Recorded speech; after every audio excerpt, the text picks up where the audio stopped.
Hey everybody, happy Tuesday. Got it. Yes. Today we are going to make like a pot roast that my mom grew up making. Now, I don't know if this is a pot roast like a lot of people think of pot roast. It's more of an Italian style pot roast, but it was one of our favorite meals, especially my little sister Nikki. This is her favorite meal my mom has ever made, and my mom's a great cook. So kudos to mom. So first thing that we're gonna do is I'm gonna put this up to medium-high heat. We're gonna get our pan starting to heat up. Now I have a top round here, rump roast. Basically, when you are thinking of the animal. Now I typically like to make this pot roast with a chuck, which is a tougher cut, but it's a harder working cut, so it has some better intermuscular fat in it. And therefore it gets more kind of tender and stewy as it cooks. This is a little bit leaner. It comes, so chuck comes from the front, like shoulder part of the animal. The top round rump roast comes from the back leg and the back part of the animal. I'm not gonna get too visual there. And so when you think of meats to kind of slow cook or braise, you want to use the tougher cuts, the cuts that work a little bit more, because they're not naturally tender, but they have a lot more intermuscular fat, which makes them tender for long cooking times and makes them more flavorful. You would never do this with, say, like a beef tenderloin. So this is the cut we're using today because this is the cut that I was able to find. But you could do this with short ribs. You can do this with brisket. You could do this with chuck. You could do this with top round rump roast. So a lot of options there. Do we have any questions yet, Liv? Are we starting out hot, or is it just a slow build today? Well, everyone likes to check in. They say where they're from first. So I like that. Okay. Some all Indiana, right. some Ontario. Where's the farthest place away you think, Liv? I saw someone who was watching from Sri Lanka the other day. Sri Lanka? That's Yeah. far away? That is. I like it. I like the distance. I like it. I like it. So, medium-high heat. I'm going to put some olive oil in the pan, a decent amount of olive oil, because we're going to brown the meat in here. Now, this is the most important part of braises or stews or dishes like this. You have to caramelize the meat. This is the magic of a Dutch oven. This is why I don't, like, we get a lot of questions every day. Can you do this in a Instapot or a this or a that or a stove? I don't have them. I'm not saying that you can't make good dishes with them, because people do, and that is great. But this is how I like to do it, because one, we're going to get tremendous caramelization and color on this. I'm going to start fat side down. And then that caramelization is going to turn into our sauce. So once all those goodies of the caramelization land on the bottom of this pot, they're then going to work their way into our sauce, which the sauce is going to taste beefy before the beef even cooks in it. So that's why this part is so important. It's not like some people go, oh, you got to brown it to seal in the juices or seal in the flavor. That's not it at all. You could take a piece of meat and throw it in simmering water, and it would seal in the quote-unquote juices, but it wouldn't give it any flavor. This is how you give it flavor. So we're searing it, we're going to caramelize it very deep on every side, and then we're going to build from there. So I am putting, again, doing it like mine, carrots, celery, onion, garlic, and some bay leaves. That's it. Sometimes she would put in oregano, sometimes she wouldn't, just depended on her mood. Carrots scrubbed, not peeled. I'm going to cut this into nice kind of big chunks. As I get to the thicker part, I'm going to half it, because this is a long cook. This is about a 3-hour stew. But so we want the vegetables to be a pretty big chunky size, but you want to keep everything roughly the same size, because then they all cook evenly. A couple people are actually wondering the best way to care for Dutch ovens. Well, God, this one we've had for 25 years. I just wash it, cook in it, wash it, never ever put it in the dishwasher. You shouldn't put pots, pans, or knives in the dishwasher ever, even if the directions say that you can. That's my free advice to you for the day. Wow, again, I've been wrong for 27 Because they years. just destroy things. Just clean them by hand. They're for this. This is a Laker Say, which has a white interior. A lot of the other like Staub and stuff like that have a dark interior, which I prefer because you don't have to worry about them staining much. But there is this. If you use a little kind of green scrubby pad, and there's a product called Barkeeper's Friend, you could get most stains and discoloring out of everything. I'm cutting the garlic in pretty decent sized chunks. And then the onion, same thing. We're gonna go in pretty good sized chunks here. Kelly's wondering why you did the fat side down to cook. Well, it just, we're gonna flip it all the way around. I start it fat side down first. There's like two sides that have a little bit more fat, so they render out some additional fat into the pan, so then it's easier to brown the rest of it. That's it. No, it's not gonna, that's not gonna change the dish one way or the other. But the one thing that is important here is you can see I haven't touched that meat since I put it in the pan. We are letting the caramelization happen, and we're not fussing with the meat. This is just like when you are out on the grill. You don't put the meat on and start flipping it around and doing all that crazy stuff like my father does. You set it down, no pee-pee dance, no, you just put it, then you let the pan do the work, and that's what we're looking for. You see that beautiful caramelization? Really dark golden brown. And then we just move it to the next side, and we let the next side start happening. Now, if you have a smaller pan, fine. This is I think a 6 or an 8 quart Dutch oven, so this is a big pan. If you have a smaller pan, you're going to want to brown all the meat, take the meat out, and then add your vegetables. If you have a pan that has some additional space in this, you could start the vegetable process while the meat is going, which will save you a little bit of time. So I'm going to take my onions. And you could have different vegetables if you don't have these specific ones, 100%, right? yeah. So, I'm doing onions, celery, carrots, classic mirepoix. You could do turnips, you could do celery root, you could do rutabagas. Any root vegetable that you could think of works beautifully in here. This is just how I grew up eating it, so this is how I like to do it. Put the garlic on the top because you don't want the garlic to burn. We're going to throw in our bay leaves. We're going to add salt to the vegetables so they start releasing their liquid, and it brings out all their natural sweetness. Now, if you wanted to add other things, if you wanted to put in paprika or dry oregano or any other spices because you like them, this is when you would do it. So they could open up in that fat and oil. Like, something that my mom didn't do, but I'm gonna do, is I'm gonna put in some chili flakes. And my mom, Of course you are. my mom, because I like them. And my mom's gonna tell me later when we talk, she watches out all these, she's gonna say, it doesn't need chili flakes, honey, it's fine just how it is. But I like spice, my mom doesn't like spice. See, we got good color there too. Now, I'm just gonna keep these vegetables moving. So you want them to caramelize and get some color on them, which they're doing. And some of that fat has been released from the beef, and it's helping with the caramelization of the vegetables. So we're in a good place so far. Stephanie is wondering, if you don't have a Dutch oven, what would the next best pan for this be? You could do this in a sauce pot. Any pan that the meat fits in, then we're going to put the meat in, and then we're going to add 8 ounces of wine, 8 ounces of water, so that's a pint, and then 28 ounces of tomato, so that's 4 and 28 and 16, 54. So if you have a pan that's going to hold, say,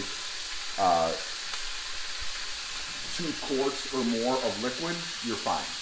Probably 3 quarts. So you need a 3-quart pan. All right, we're going to flip this over. Again, getting that good color, you can see. And then we're just going to sear this last side.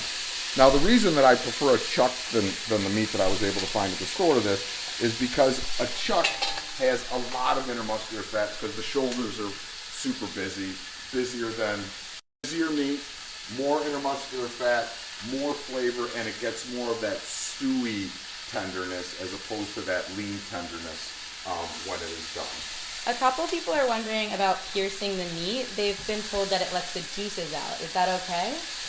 No, That's not a true statement. All the right. meat seals is when the meat cooks, the meat seals. I mean, you don't want to poke a billion holes in the thing, but you could flip it with a meat fork or you could flip it with tongs. It's completely fine. That's what they say, an old wives' tale. It's like drink milk before you go to bed and you won't have nightmares. Doesn't work either.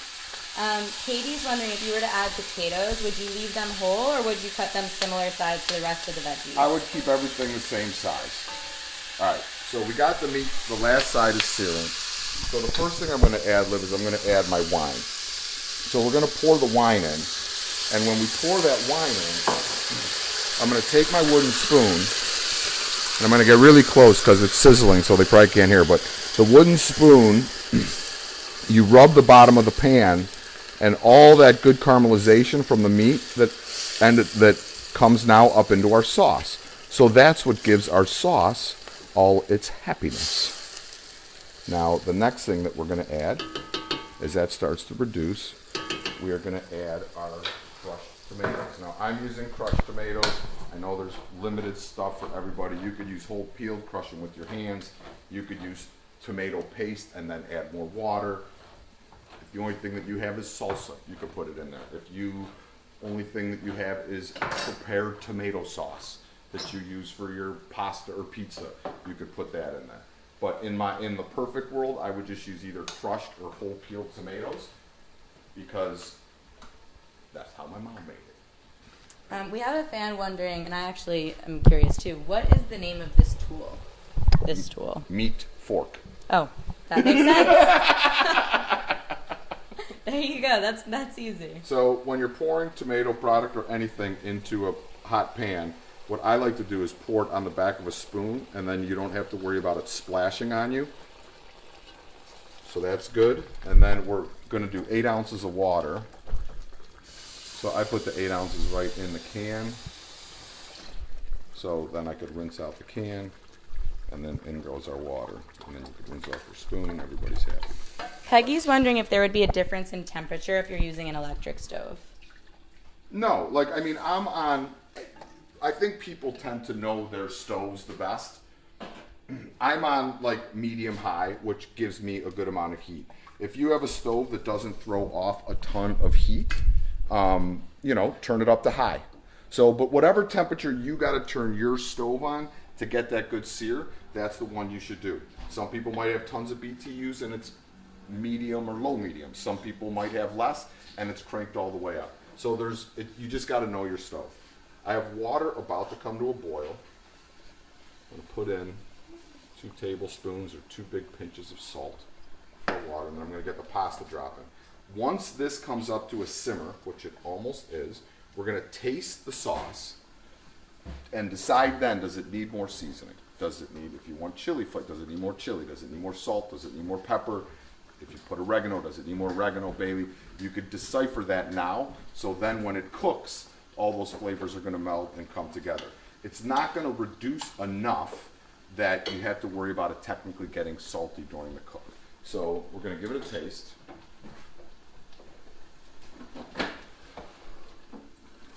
It needs a little bit of salt, not a lot. It's like a half pinch, so like a 2-finger pinch. And if anyone didn't have wine, they could use additional stock. They could use water. There's a lot of flavor here. You could also go straight the tomato and water and just put in like a tablespoon or 2 of red wine vinegar just to get some of that acidity. All right. And now we're going to take this liquid and baste our meat with it.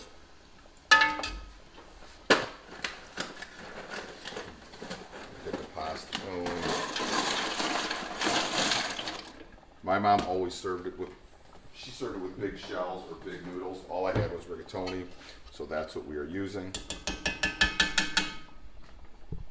This is up to a simmer. Take the lid. We set our oven between 350 and 400 degrees. And you don't add any olive oil to that water that you're boiling, right? No. Only salt. We only add salt to water. Never I've learned olive that oil. much. You learned it. Yeah, see, Liv? A couple weeks in. That goes in. It's going to take about 3 hours. every 45 minutes or so, you go in, you take a little bit of that liquid and you baste the meat. It really develops the flavors, and that liquid's going to reduce by about roughly half. Now, one of the things that we didn't put in the recipe today, but I want to show you, is I always ate this with garlic bread as a kid. One thing that I inherited from my mom is my mother and I both burn garlic bread on the regular. It's kind of uncanny almost. Like, she's a very good cook. I'm a very good cook. We could burn garlic bread like no other family. So I'm going to make this garlic bread, and I'm hoping that I don't forget about it and we'll be good. So when I was slicing the garlic, I saved a couple of these end knobs. So in here I have just some olive oil and butter. We're going to throw those end knobs in there. I'm going to take 2 other cloves of garlic, just give them a smash. I'm going to throw that in there. And I'm going to I had some rosemary in the yard growing, so I'm going to throw some rosemary in because that's how I always had it as a kid. We heat this mixture up, and once it gets warm, all the rosemary and the garlic are going to perfume that oil and butter. And then we just have, this is the bread, good old-fashioned sesame Italian bread, the one that I grew up with. This isn't a sourdough, a focaccia, which I love all those breads. This is not fancy bread. This is like the Italian bread that I grew up eating in Cleveland. So that's how I like it. So we let this warm up, and we don't want it to really boil. We just want it to come up to temperature. That butter will melt, the herbs and the garlic will infuse, and then we're going to brush our bread. We're going to grate some Parmesan on top. We're going to put it in the oven and probably burn it. What do we have for questions, Liv? So Felicia's wondering if it matters how many veggies you use, or will it adjust the cooking time if you add more? No, because the meat, one of the great delights of this dish is the meat and vegetables cooked together. So even as like a giant carnivore, one of my favorite things to eat with this dish growing up was the vegetable, those big chunks of vegetables that cooked in the tomato meaty sauce, and they just have tremendous flavor and they melt in your mouth tender. If you put more in, it's totally fine. Not a problem at all. All right, so this came up to temperature fast, so you can see it's like just simmering, and then Liv, smell. Come on, smell it. You smell it, the garlic and the rosemary. Oh my God, yes. Yes. Yeah. So now you just liberally brush your bread with this. It looks like you're not the only one who burns garlic bread. You have a lot of friends out there. It's well, I think, Liv, you have been here for dinner before, where I'll make a big Sunday sauce, all that stuff, cook all day, everything comes out perfect. Last thing I do before everybody eats, I put the garlic bread in the oven, and all I start thinking about is eating the Sunday sauce. And garlic bread is usually still in the oven at the end of dinner, and usually that's right around the time Liz goes, "Did you make garlic bread?" That is actually very accurate. I can attest. Yes, it's blackened. It's Cajun garlic bread at that point. We have someone asking, what are your thoughts about adding cheese on your garlic bread? I'm going to put Parmesan on it right now. So one of the things that I like is I like flavoring the garlic in the butter and then spreading it. Sometimes I'll do roasted garlic, but I don't like the minced chunks of garlic in there. I like the garlic flavor. That's just me. So we take this. I have a little bit of Parm. You could do Mozz. You could do, any cheese that you want. Pecorino Romano. Any cheese that grates nice that you like on garlic bread would work good. I'm a Parm guy myself, but any of those things will work. And this is the very, I feel, Italian-American garlic bread. And this dish is kind of Italian-American too. It's like, my mom always called it Italian pot roast when we were kids. So that's what I call it now. But it's, it's not a dish that you'd find in Italy, but it's a dish that you find on American Italian tables. All right, this is going to go in. Lisa's wondering if her Dutch oven can't go into the oven, could she cook it all on the stovetop with a lid on? Yes, you could cook it on the stovetop with the lid on. We got to do towels. I'm going to use one of Emmy's. This is going to be my oven. You could do it on the oven at a simmer thank God Liz is outside. She would have my ass. All right, so come over here, Liv. I'm gonna hide this way. I'm out. All right. Liz will watch the video and that goes back in. All right, so we're gonna take the lid off. This one's been going for 3 hours. Oh, it smells so good. So you could see how that liquid is reduced. There's like that nice kind of. Now, some people would skim some of the fat off. You could do that if you like. But remember, there's more flavor in the fat of the beef. Tastes more like beef than the beef. That's what a lot of people don't really think of and know. So you could leave this in for your sauce, or you could skim it off. That is dealer's choice. But the meat here is, see. Oh my God. I mean, this is a nice wooden spoon, Wow. and we're just gonna, you know, you could break it up right with the spoon. So I'm gonna put the garlic bread in. Don't let me forget, people.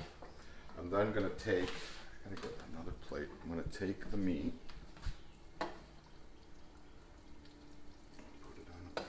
A couple people are wondering, is there a certain temperature that the meat is supposed to be at so they can check that it's done? No, I don't really. I mean, this is cooked through. It's 3 hours. You need it to be tender. A basic rule when cooking these kinds of meats with these like intermuscular fats and stuff, you need to get them up to minimally, and this is the same thing if you're smoking a brisket or beef, you need to get them up to about 205 internal temperature. For that meat to really, for the muscles to break down. Let's just see where this is at. This is probably higher than that because it's a braise, but let's just check. I never check the temp. I just look at it and I know when it's done, but I mean, you're gonna go about 3 hours.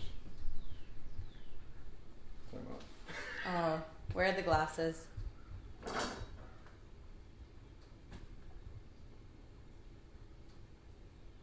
Do you need younger eyes? No, I'm getting there, Liv. Tink, tink, tink, tink, tink. Still going. It's at about 203 degrees right now, and it's still going to continue to cook. So it's going to continue to go up. But so that's if you're smoking something, a fatty cut like a brisket, or you're doing short ribs, or you're doing these kind of cuts. Once you get over 200, stuff really, that's where the magic starts happening.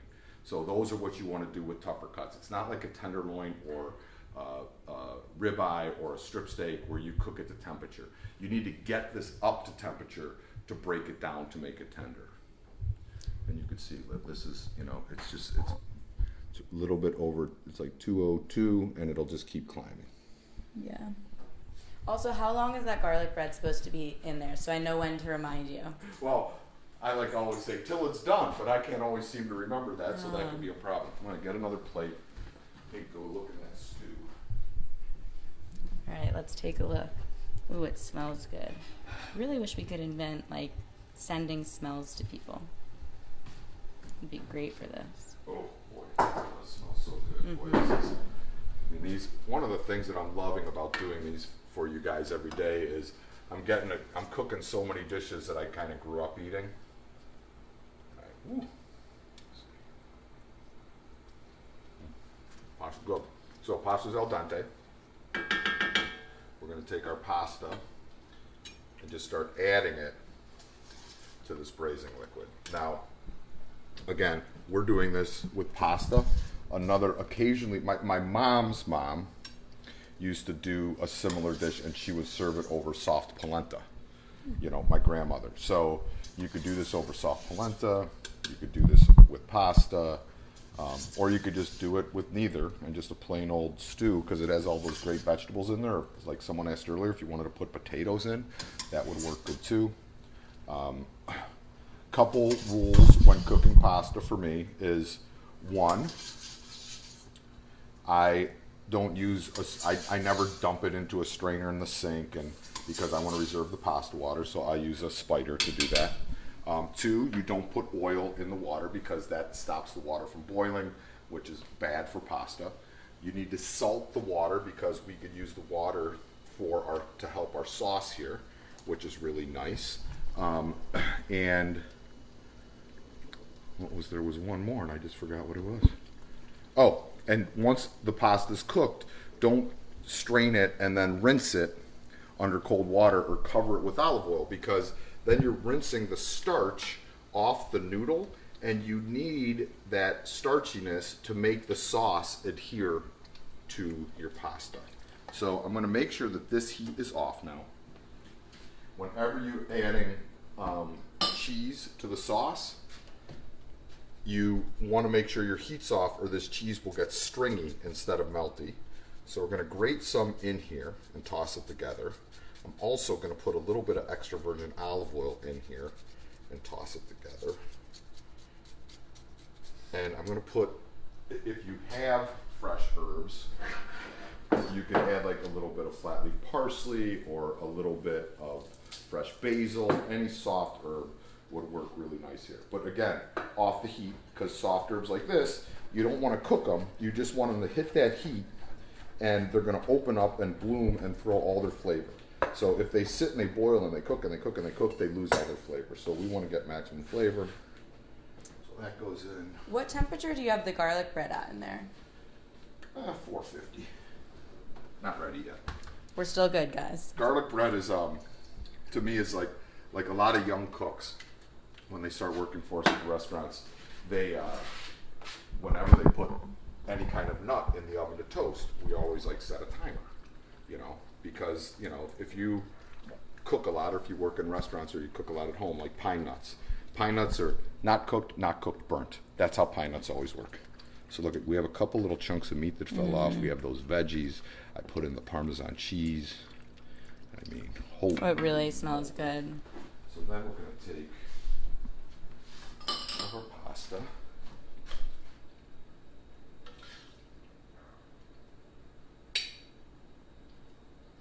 All right, we have Dwayne's birthday. Can you give a little birthday shout out for him? Happy birthday, Dwayne! He's been watching every night. I love it. Oh, look at that. Put that on. Then we're going to take a little bit of meat. And you could just cut all the meat up in here too, but I like to do it like this. I like to cut some of these chunks.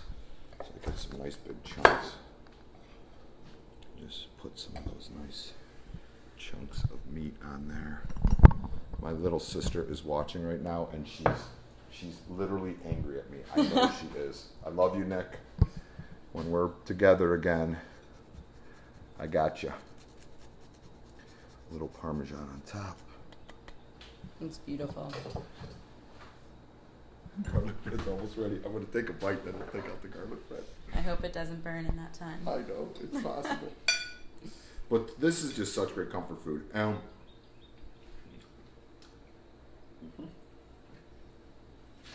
Only thing that could shut me up is food. Oh my God. Aileen is asking how much weight have I gained with cooking. I've been having 2 dinners every night, Aileen. It's just the new normal for me. She's still about as big as a whisper, so I don't even know what that means. She's teeny tiny, so don't worry about Olivia. So I can eat more. The girl can eat.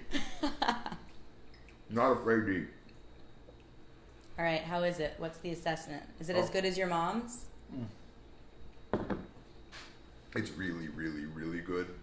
My mom would say it's as good as hers, but for me, it's never as good as my mom's. I never make like this American Italian food, like her lasagna, her meatballs. I don't know. There's something about when she makes. Maybe it's because I'm not cooking. It could be that. But there's the memories of it, and I do the recipes identical to her. But there's magic in mom's, and she always never thought hers was as good as her mom's, and I always did. So it's just look at how it works. Oh man, that's good. All right, garlic bread. Garlic bread. Let's get out some garlic bread. We gotta soak up some of this sauce. Might not quite be ready, but it'll be ready enough. Oh, for all of those of you asking about Norman, there he is. Hello, sir. Oh. Yes, nice and crunchy, not burnt. Shocking. It's a miracle. Norman is, you don't get anybody. Sorry. Oh, this is my favorite part. Oh, yeah. Get right in that sauce.